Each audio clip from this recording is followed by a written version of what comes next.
الحمد لله نحمده ونستعينه ونستغفره ونؤمن به ونتوكل عليه ونعوذ بالله من شرور انفسنا ومن سيئات اعمالنا من يهده الله فلا مضل له ومن يضلل فلا هادي له وأشهد أن لا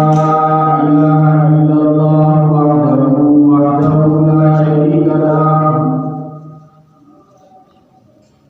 لا شريك له ولا نظير له ولا معين له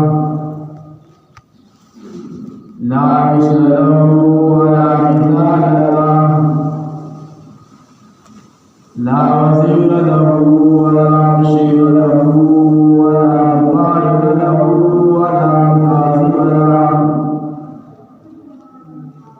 ثم نشهد أن سيدنا سيدنا مولانا محمدا عبده ورسوله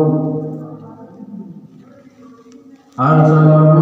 إلى كافة للناس بشيرا ونذيرا وداعيا إلى الله بإذنه وسراجا منيرا أما بعد فأعوذ بالله من الشيطان الرجيم بسم الله الرحمن الرحيم يا أيها الذين آمنوا اذكروا الله كثيرا اذكروا الله ذكرا كثيرا وسبحوه بكرة وأصيلا قال رسول الله صلى الله تعالى عليه وسلم أفضل الذكر لا إله إلا الله وأفضل الدعاء الحمد لله آمنت بالله صدق الله مولانا العظيم وصدق رسوله النبي الكريم ونحن على ذلك لمن الشاهدين والشاكرين والحمد لله رب العالمين إلهي أعتذر على الخطايا فهب لي توبة قبل المنايا إلهي لا إله سواك فارحم على من لا نبي له سواك هو الحبيب الذي ترجى شفاعته لكل حول من الأحوال المقترمين إن الله وملائكته يصلون على النبي يا أيها الذين آمنوا صلوا عليه وسلموا تسليما اللهم صل على سيدنا مولانا محمد وعلى آل سيدنا ومولانا محمد وبارك وسلم اللهم صل صلاة كاملة وسلم سلاما تاما على سيدنا ومولانا محمد وبارك وسلم انتهائی واجب الاحترام بالقدردان وشراب زمافید ویدو کم آیت مبارکات قرآن کریم کی مولستو دی آیت مبارکہ کے اللہ جل جلالہ عمر والدو مونگو تاستا مسلمان تا دیودا سی تعلیم ذکر فرمائے دے چی دا غیر انسان بغیر زندگی نشی تیرو اور عزتمند و مشران و حقدر اللہ ذکر حدیث پاک کے راضی رسول اللہ صلی اللہ تعالی علیہ وسلم فرمائی کہ کل کائنات کے ہر یو چیز دا اللہ ذکر کئی، آسمانوں دا اللہ ذکر کئی، زمکے دا اللہ ذکر کئی، کانی بوٹی دا اللہ ذکر کئی، ہر یو چیز خپل خپل وقت باندې دا اللہ په نامه باندې رب اللسان دی. یعنی ہر یو مخلوق، ہر یو چیز چې کل کائنات کې اللہ رب العزت پیدا کړی دی، وجود یې ول ورکړی دی، که زمونږ او ستاسو په مشاهده کې راځي او که نه راځي، که زمونږ او ستاسو دا سترګې ویني او که نه ویني، که زمونږ او ستاسو په نظر باندې د ورځې راځي که د شپې راځي که سبا راځي که بیګا راځي، که وړوکی مخلوق دی که لوی مخلوق دی، دا ټول هر وخت د الله په ذکر کې چې کوم دی د الله په ثنا کې رب اللسان دی.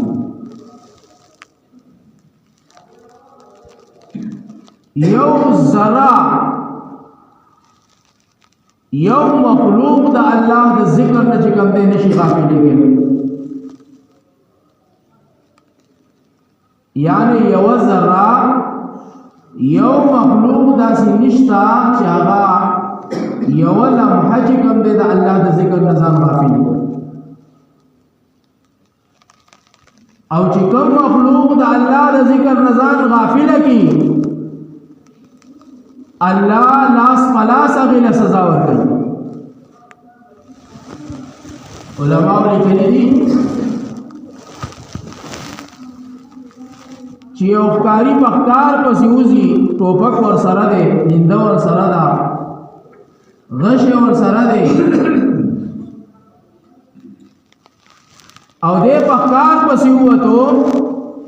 نو د ده په نښه باندې به هغه مرغۍ راځي، د ده په نښه به هغه مارغه راځي، د ده په نښه باندې به هغه د الله مخلوق راځي چې کوم مخلوق د الله ذکر پرېښودی. بعض اوقات موږ تاسو کتلیم دي، لیدلیم دي، مشاهده کې دا خبره راغلې ده چې د ښکاري په ښکار کې ډس به وکړي، لیکن هغه ښکار د هغه د لاسو نه وځي، او دا ولې؟ دا صرف په دې وجه باندې چې دغه وخت کې دغه مخلوق د الله د ذکر نه غافل شوی وي، او دته د هغې لاس په لاس سزا میلاو شي، او دی د هغه غفلت د خوب نه راپیدا شي، او بیا د الله ذکر شي، ځکه یې د ښکاري لاس ته الله نه رسوي. دارنګې علما ارشاد فرمایي چې د سمندر یا د دریاب یو ښکاري دی، هغه جال ورځي، هغه کونډه ورځي، نو وایي د ده په جال کې او د ده په کونډه کې به هغه کب او هغه مهی راځي چې دغه کب او مهی د الله ذکر پرېښودي. کله سمندر او دریاب ډک دی، نور مخلوقات هم پکې دي، بعض اوقات دغه ښکاري جال چې کله دی ګنټه نیمه پس راوچت کي هغه خالي. ولې خالي؟ ځکه خالي چې دغه مخلوق په دغه وخت کې د الله په ذکر کې رب اللسان، او دا د الله قاعده، دا قانون دی چې کوم مخلوق د الله په ذکر باندې رب اللسان وو، او کوم مخلوق د الله په ذکر کې اخته وو، او کوم مخلوق د الله ذکر کو، دته به نقصان نه ورسي.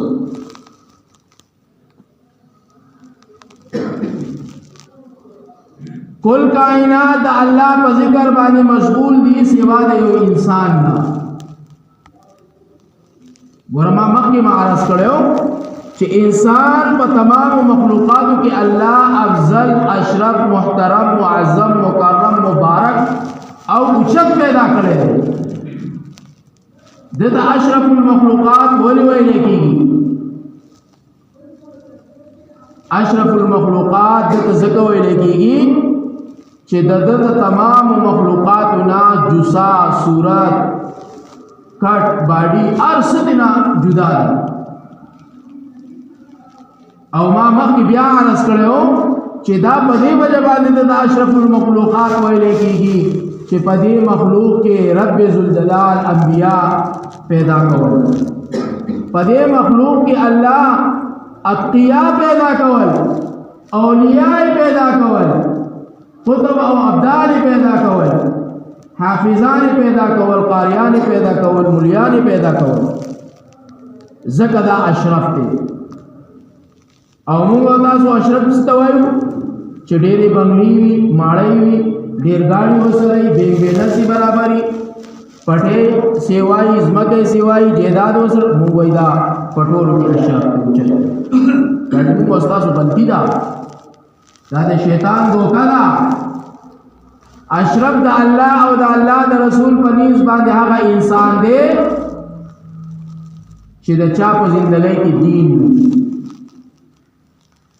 د کامیابی معیار دا شیزونه نه دي، د کامیابی معیار صرف او صرف د الله دین دی. چې د چا په زندګۍ کې د الله کامل اکمل مبارک دین یا د دین څخه حصہ وا، دا اشرف انسان دی، دا کامیاب انسان دی، دا د الله او د الله د رسول د احکامات او د ارشادات مطابق په اشرف المخلوقات کې الله شمار. ذکر قرآن کریم کې الله فرمایي یا ایها الذین آمنوا اے ایمان خاوندانو. ګوره ایمان ډېر لوی دولت دی د الله په نسبت. ګوره انسانان څومره ډېر الله پیدا کړي او په انسانانو کې بیا څومره مسلکونه الله پیدا کړی دي، څومره مذهبونه الله پیدا کړی دي. حضور نبی کریم صلی الله تعالی علیه وسلم فرمایي چې هر یو معصوم په فطرت د اسلام پیدا کیږي. هر یو معصوم چې کله د دنیا ته راځي نو فطرت په اسلام باندې راځي، لیکن بیا د هغه آبا او اجداد د هغه مور پلار چې په کوم لار باندې روانو، په کوم دین باندې روانو، د هغه بچی تربیت هم په هغه طریقه باندې کوي، په هغه لار باندې کوي. نو ایمان د الله په نسبت باندې یو ډېر بهترین سرمایه ده. قرآن کریم کې ځای په ځای الله چې کوم ځای فرمایي یا ایها الذین آمنو، دا خاص داغ خلقو د پاره الله فرمایي چې کوم خلق اسلام منی، کوم خلق قرآن منی، کوم خلق الله باندې ایمان راوړي او کوم خلق خپل زندگی کې کوم دی د الله او د الله د رسول د مرضی او منشا مطابق کوي. او چا چې دا کلمه وایي لا اله الا الله محمد رسول الله،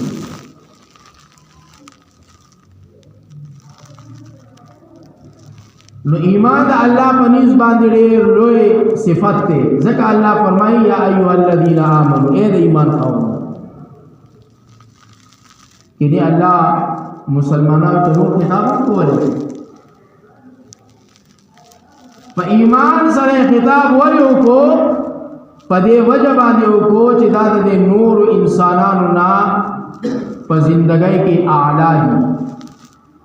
په زندګۍ کې محترم دي، او دا صرف د دین په وجه باندې او د کلمې مبارکه په وجه باندې. نو قرآن کریم کې الله فرمایي اذکروا الله، تاسو ذکر کوئ دا ذکرا کثیرا، فکثرت سره دا الله ذکر کوئ، فکثرت سره. لکه څنګه نور مخلوقات د الله ذکر کوي، دا وی ټیم ټیبل نشتا، وقت متعین نشتا چې بھئی دا وخت دا وی د ذکر دی او دا وخت کوم دی دا وی د دغه نه، هر وخت چې کوم دی دا الله په ذکر کې هغه مشغول دی، ہر وقت دا اللہ کو ذکر کی رب اللسان، سارا و ماخام چی کم دے دا اللہ پہ یاد دہانے کی مصروف ہے. نو ځکه الله قرآن کریم کې د انسان دا مسلمان ته وایي اذکروا الله ذکرا کثیرا، په کثرت سره د الله ذکر کوه، وسبحوه بکرة واصیلا، او سار او ماښام الله یادوه. د دې نه مراد څه چې یو لمحه داسې رانشي ستا په زندګۍ کې، یو ساعت داسې رانشي ستا په زندګۍ کې، یو منټ داسې رانشي ستا په زندګۍ کې، یو ګنټه داسې رانشي ستا په زندګۍ کې، یو ورځ داسې رانشي ستا په زندګۍ کې، یو هفته، یو میاشت، یو کال داسې ستا په زندګۍ کې رانشي چې ته د الله د ذکر نه خالی زندگی تیروي. ځکه یو شاعر فرمایي 10 بکار دل بیان، یو انسان وایي چې یاره زه خو 24 غنټې یو شوا روز یا سار او بیګا چې کوم دی الله ذکر نشم کولی په کثرت سره، زه خو کارم کوم، روزګارم کوم، هر څه د دنیا معاملات هم کوم، نه دا به څه کېږي؟ زما عزتمندو د هغې جواب دا دی لکه څنګه چې ما د شعر کې وي 10 بکار دل بیان، جبه دې په خبرو باندې مصروفه ده، زړه الله ته متوجه کا. ځکه علماء د ذکر دوا طبقې چې کوم دی ذکر کړي دي، یو ته ذکر قلبي ویل کېږي، یو ذکر لساني ویل کېږي. ذکر لساني په هغه وخت کې چې کله انسان لاس د دنیا په کار کې مشغول وي او د سره نور سره مشغولیت نه وي، او نور انسانان د سره د خبرو اترو کولو وال نه وي، نو دې په خپل لاس باندې خپل کار کوي د دنیا، او په جبه باندې د الله ذکر جاری وساتي. او د ذکر قلبي لپاره علماء لیکلي دي چې کله یو انسان په داسې ماحول کې وي چې د لاس او پې دا په کار کې اخته وي، او نور غیر چاپېره سره خلک ناست وي او دنیا خبرې کېږي، نو دته بیا په کار دی چې دی د زړه نه د الله ذکر کوي، او په زړه کې چې کوم دی الله الله کوي، کلمې وایي سبحان الله، الحمدلله، لا اله الا الله، الله اکبر، دا مبارک کلمات دي. لیکن دا ذکر قلبی زما عزتمند دا ډیر وخت غواړي. اولیاء څنګه جوړیږي؟ د الله دوستان. اصل کې د الله دوست چې کوم دی هر هغه مسلمان دی چې د 15 وخت مونځ کوي، د حلال او حرام تمیز ساتي، یعنی د حرام نه ځان بچ کوي او حلال تکل کوي، حلال خپل بچو نه راوړي او په هغوی باندې خوري، او د حقوق او حقوق العباد او د حقوق الله او خیال ساتي، دا د الله وجه. او بیا په ولایت کې چې کومې درجې دي هغه جدا دي، لکه موږ تاسو ته قطب وایو، ابدال ورته وایو، نور ذاتي درجې دي په هغې کې. نو دغه ولی د الله رب العزت هر مسلمان دی، لیکن په ولایت کې چې کومې درجې دي هغې ته رسېدل، زما عزتمندو دا هغه منازل طی کول، د هغې دپاره محنت کول، کوشش کول، صحیح کول، او الله ته ځان رسول، هغه ځان له یو موضوع ده.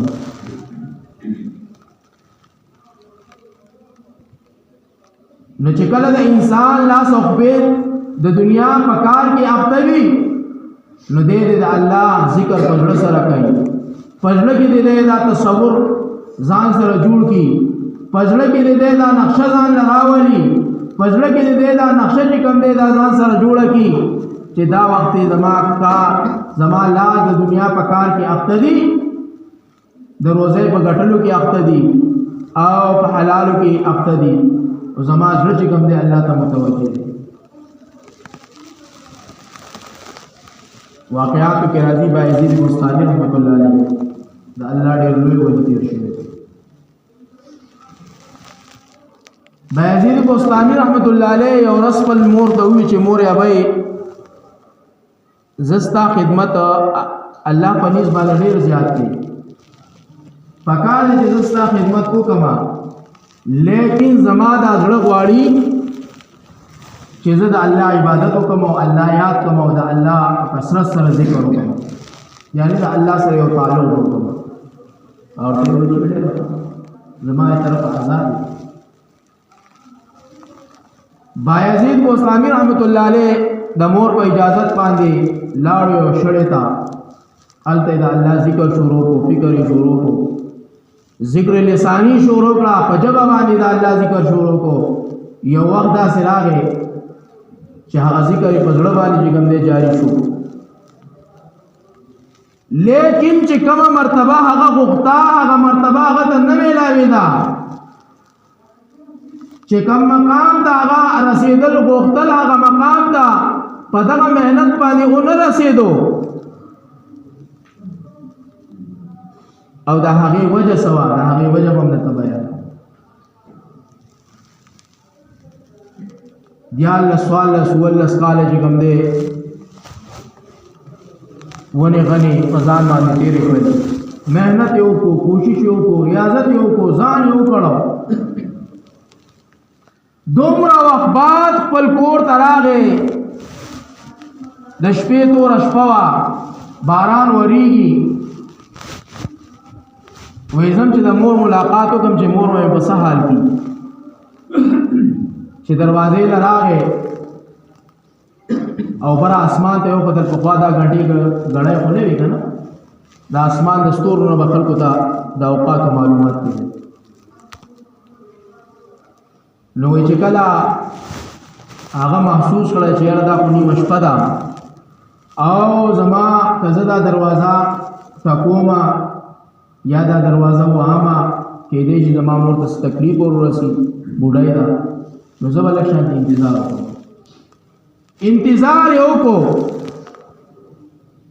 د دوی د دروازې په خوا باندې یو نالۍ وړه غونته کې هغوی د کور د اوبو دپاره جوړه کړې وه چې کله بایزید بوستاني رحمت الله علیه محسوس کړله چې په دغه نالۍ کې اوبه را روانې شوې دی پوه چې زما مور تهجد له پاسېدلې ده تهجد له پاسېدلې ده او چې د څنګه دروازې له کړم ورکو د دننه نو ورته آواز راغی زما زویه بایزیده بس لږ شانتې صبر وکړه زه د اودس چاره دام کومه ده راغلم مور ته کوله یعنی د مور تعلق د الله سره څومره زیات و لیکن بایزید بوستاني رحمت الله علیه دغه د مور تعلق چې کوم دی هغه پرېښودو د مور خدمت یې پرېښودو ولاړو ځنګل ته ووتو چې زه به د الله تعلق جوړ کړم لیکن چې کله دننه کور ته راغی او بایزید بوستاني رحمت الله علیه باندې خپل مور نظر واچو داسې ورته وکتل کپړې شلېدلې وې جامې خیرنې وې یختی به برشي وو او ډېر زیات په بد حالت باندې و نو الله ته شکوه وکړه زما روا زما دا زوی بایزید خو ستا په محبت کې ستا دپاره دومره قرباني ورکړله تر اوسه پورې خپله قربانۍ ته هم نه دی رسېدلی خپل قرب دی ورته نه دی نصیب کړی بایزید فرمایي چې زما په زړه باندې یو چوټ ولګېدو زما په زړه باندې یو نښه ولګېدله زما په زړه باندې یو داسې ګزار وشو د دې خبرې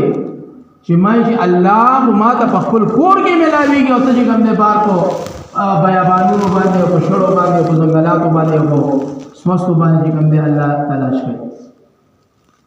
نو ځکه الله فرمایي اذکروا الله ذکرا کثیرا تاسو د الله ذکر په کثرت سره کوئ او نبی علیه الصلاۃ والسلام فرمایي چې د لا اله الا الله محمد رسول الله دا کلمه ډېره زیاته وه دا دونه مبارکه کلمه ده دا دومره اشرفه محترمه معظمه مکرمه اوچته او لویه کلمه ده عزتمندو احادیث مبارکو کې راځي چې دا د ځمکې او د اسمانونو تر دې چې د عرش معلا روح دی دا لکه څنګه چې ما تعالی الله سارا کړې ده که نه مونږ او تاسو په سا باندې ګرځو دا یو هوا ده او مونږ او تاسو بغیر د دې نه هیڅ نشو کولی دغه شانتې د ځمکو اسمانونو روح چې کوم دی د ځمکو اسمانونو سا چې کومه ده د ځمکو اسمانونو طاقت چې کوم دی هغه د لا اله الا الله دا کلمات دي او نبی علیه الصلاۃ والسلام فرمایي چې تاسو دا کلمه ډېر وایئ یو وخت به داسې راشي چې بیا به تاسو دا کلمه وایئ لیکن ستاسو په ژبه باندې به جاری کېږي نه او بل ځای کې رسول الله صلی الله تعالی علیه وسلم فرمایي چې کوم انسان په خپل ژوندۍ کې دا کلمه ډېر وایي په وخت د ځن قدم به ورته الله رب العزت چې کوم دی دې کلمې ویل نصیب کړي. او نبی علیه الصلاۃ والسلام فرمایي چې دا اول کلمه لا اله الا الله وشوا او اخیری کلمه لا اله الا الله وشوا دې که زر کال زندگی په دنیا کې تیر کې د زندګۍ حساب باندې د سره نه کوي. دا دونه مبارک دی. او بل ځکه نبی علیه الصلاۃ والسلام فرمایي چې سو سلزله سار او ماقام دا کلمه وایي سلزله سار وایي سلزله بیگا ماقام وایي یعنی د نور پر وتونه بعد کما خامو ته ټیم ملایويږي د کما خام منځنه او بعد ورته ټیم ملایويږي د ماسوتن مخکې د ماسوتن نو مطلب دا چې د کېدو نه مخکې سل پیلې ساروي سل پیلې ماقام وي وی الله رب العزت په د خپل قبر نه د قیامت په ورځ باندې داسې رڼا والا را پاسې د مخ په داسې رڼا کوي لکه د سوال لسمې سپومۍ لکه چې څنګه د سوال لسمې سپومۍ رڼا کوي موږ تاسو لیدلې ده څنګه ټول جهان روښانه کړی په شپه کې چې کوم دی الله ورځ جوړه کړي دغه شانتي با چې کله دی د خپل قبر نه الله را پاسې نو دا سوال لسمې د سپومۍ د رڼا نه زیاته رڼا به الله د مخلق د بدن نه چې کوم دی الله ورکړي. نو زما عزتمندو انسان ته زندگی یو پیری ملایي بار موږ تاسو دا خبرې دا نه ناشنا خبرې نه دي دا نوې خبرې نه دي په دین کې بار موږ تاسو د علماو نه دا خبرې اورو موقع په موقع باندې چې کوم دی موږ تاسو د علماو نه دا خبرې اورو چې دا خبرې ناشنا نه دي نوې نه دي دا زموږ د زندګۍ سره تړلې یو مسله ده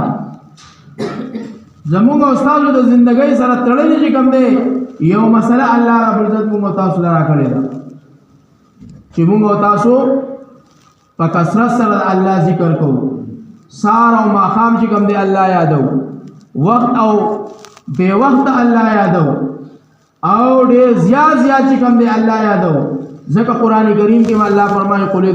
ادعوا الله او ادعوا الرحمن دا الله ښایسته نومونه دي تاسو د الله په دې ښایسته نومونو باندې الله چې کوم دی یادوئ څوک دا لا اله الا الله ډېر وایي سبحان الله وایي الحمدلله وایي افضل الذکر لا اله الا الله وافضل الدعاء الحمدلله.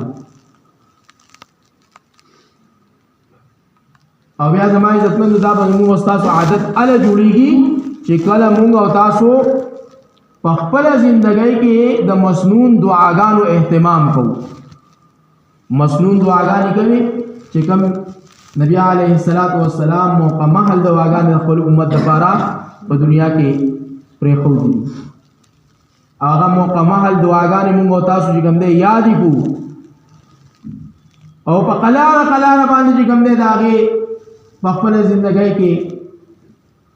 ورد او ذکر چې کوم دی جاری کوو په قلاره باندې وخت به یعنی هغه مسنون دعاګانې چې کوم دی موږ تاسو په خپل زندګۍ کې راولو نو الله رب العزت اذکر الله ذکرا کثیرا کې به الله موږ تاسو داخل کړي